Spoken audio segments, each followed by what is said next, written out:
అమ్మ ఇప్పుడే కాల్ చేసిందంటే సార్ రాత్రి నుంచి చాలా చాలా ఇబ్బందికరంగా ఉంది సార్, రాత్రి నుంచి ఏం తినలేదు, సో ఇల్లంతా వాటర్ వచ్చేసాయి, అసలు ఏం చేయాలో తెలియదు, డాడీకి కూడా జ్వరం ఉందని చెప్పింది అనమాట.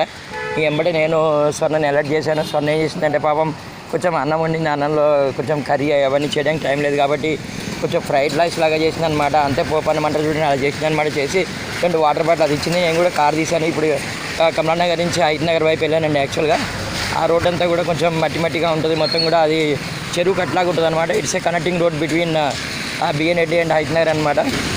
అది వెళ్ళే టైంకి నిజంగానే ఇల్లంతా వాటర్ వచ్చేసి అని నిజంగానే ఇప్పుడే వాళ్ళకి కొంచెం హెల్ప్ చేసి వస్తున్నాను అనమాట. అంటే జనరల్గా ఏం చేయగలుగుతాను హెల్ప్ అంటే, మామూలుగా మనం వాళ్ళ ఫాదర్కి జ్వరం ఉంది కాబట్టి కొన్ని పారాసిటమాల్ ట్యాబ్లెట్స్ ఉంటే అవి ఇచ్చాను నేను. తర్వాత ఏంటంటే ఇంట్లోనైతే దాదాపు మొక్కలకు నీళ్ళు వరకు ఉన్నాయన్నమాట. జిహెచ్ఎంసీ వాళ్ళు కూడా శక్తివంతం లేకుండా ట్రై చేస్తున్నారు, నీళ్ళన్నీ కూడా బయటికి వెళ్ళగొట్టడానికి అనమాట.